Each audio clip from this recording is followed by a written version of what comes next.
आत्मवर्षा जरूर करवाएंगे। सियासी दंगल अक्सर अपराधियों को दबंग बना देते हैं, दागी बाहुबली बन जाते हैं। चुनावी मंचों से मुद्दे भले ही अपराध के उठाए जाएं, लेकिन टिकट बंटवारे के वक्त हर पार्टी अपनी खादी में लगे दाग छिपाने की कोशिश में लग जाती है। यूपी की सियासत में उम्मीदवारों की लिस्ट जारी हुई तो एक बार फिर अपराधी चेहरों को टिकट देने पर संग्राम छिड़ गया। मुझे लगता है कि उनकी पहली सूची ने इस बात को साबित कर दिया है कि उनका सामाजिक न्याय, गरीबों, दलितों, पिछड़ों और व्यापारियों की और सम्मानित नागरिकों की संपत्ति पर कब्जा करने वाले पेशेवर अपराधियों के प्रति उनको प्रश्रय देकर के आगे बढ़ाने की अपनी इस प्रवृत्ति से वो आज भी कहीं हटे नहीं है। जो अभी जानकारी मिली है, सबसे ज्यादा आपराधिक मामलों में कोई विधायक अगर विधानसभा में पहुंचे हैं तो भारतीय जनता पार्टी ने पहुंचाए हैं। और हमने आपने खुलेआम देखा है सांसद विधायक में कितनी मार पिटाई हुई। लिस्ट जारी हुई तो विरोधी दूसरी पार्टियों के दाग ढूंढने लगे। समाजवादी पार्टी ने कैराना से हिंदुओं के पलायन के लिए जिम्मेदार माने जाने वाले मोस्ट वांटेड नाहिद हसन को कैराना से उम्मीदवार बना दिया।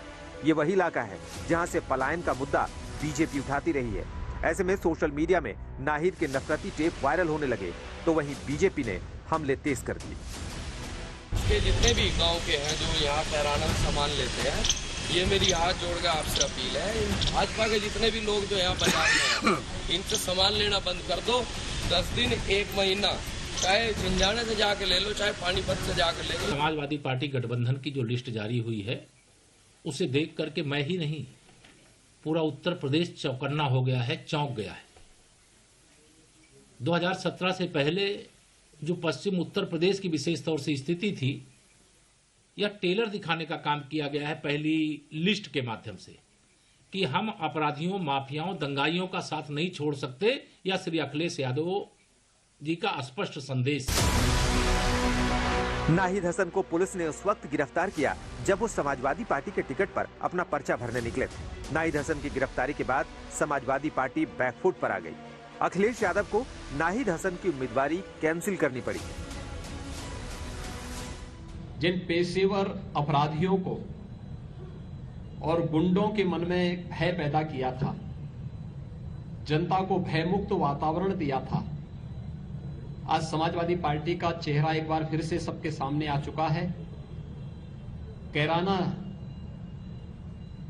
से लेकर के बुलंदशहर, स्याना और लोनी तक जो चेहरे समाजवादी पार्टी के सामने आए हैं, कई लोगों पर झूठे मुकदमे हैं और इतने झूठे मुकदमे हैं जिसकी आप कल्पना नहीं कर सकते।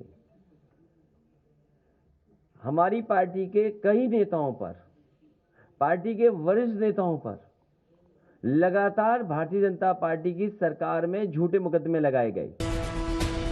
करीब 11 महीने पहले नाहिद हसन, उनकी मां पूर्व सांसद तबस्सुम हसन समेत 40 लोगों के खिलाफ गैंगस्टर एक्ट में मुकदमा दर्ज किया गया था। तभी से वो फरार चल रहे थे। उनके खिलाफ करीब 17 FIR दर्ज है। समाजवादी पार्टी पे पिछले 5 साल में सबसे ज्यादा झूठे मुकदमे अगर किसी ने लगाए तो भारतीय जनता पार्टी ने लगाए, और उसी कड़ी में नाहिद हसन भी आते हैं।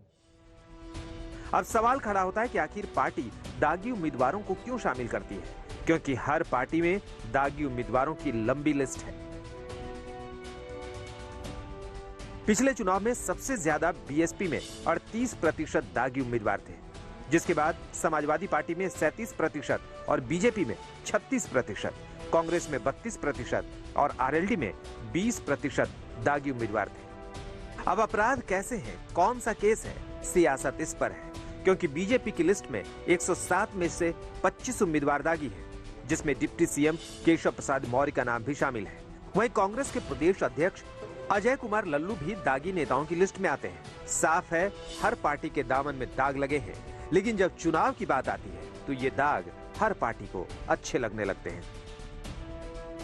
ADR की रिपोर्ट के मुताबिक इस बार 45 विधायक ऐसे हैं जिन पर आपराधिक केस इतने बड़े हैं कि जिनके चुनाव लड़ने पर भी संकट है। इसमें बीजेपी के 32 विधायक, समाजवादी पार्टी के 5 विधायक, बीएसपी और अपना दल के 3-3 विधायक, जबकि कांग्रेस का 1 विधायक शामिल है। इन 45 विधायकों के खिलाफ आपराधिक मामले लंबित रहने की औसत संख्या 13 साल है। 32 विधायकों के खिलाफ 10 साल या उससे अधिक समय से कुल 63 आपराधिक मामले लंबित हैं। इस सूची में टॉप पर मडिहान विधानसभा से बीजेपी विधायक रामाशंकर सिंह, दूसरे स्थान पर बहुजन समाज पार्टी के मऊ से मुख्तार अंसारी, तीसरे स्थान पर धामपुर से बीजेपी विधायक अशोक कुमार राणा है। चुनाव आयोग इस बार आपराधिक छवि वाले उम्मीदवारों को लेकर सख्त है। उम्मीदवारों के नामांकन को लेकर पार्टियों को नई गाइडलाइन के तहत कई हिदायत दी गई है। चुनाव आयोग ने स्पष्ट कर दिया है कि कोई राजनीतिक दल किसी आपराधिक प्रवृत्ति के व्यक्ति को प्रत्याशी बनाता है तो उसके प्रत्याशी के खिलाफ लंबित आपराधिक मामलों का पूरा विवरण उम्मीदवार चयन के 48 घंटे के भीतर या नामांकन दाखिल करने की पहली तारीख से पहले बताना होगा। इसके साथ ही उसका प्रिंट और सोशल मीडिया का प्रचार प्रसार कराना होगा। प्रारूप C8 में एक अनुपालन रिपोर्ट प्रत्याशी चयन के 72 घंटे के भीतर आयोग को भेजी जाएगी। अगर कोई ऐसा नहीं करेगा तो उसको सुप्रीम कोर्ट की अवमानना कार्रवाई के लिए उत्तरदायी ठहराया जाएगा। इसके साथ ही उनको अपराधी प्रवृत्ति के व्यक्ति का चयन क्यों किया गया है, इसकी वजह भी बतानी पड़ेगी। हालांकि सियासत में हर चीज का जवाब है, हर कानून की काट है। लिस्ट जारी होगी, अपराध जारी होंगे, लेकिन जनता तक पहुंचते पहुंचते ये दाग ही सियासी मुद्दा बन जाएंगे, जिसका इस्तेमाल हर पार्टी अपने वोट बैंक के हिसाब से करेगी। आज तक ब्यूरो।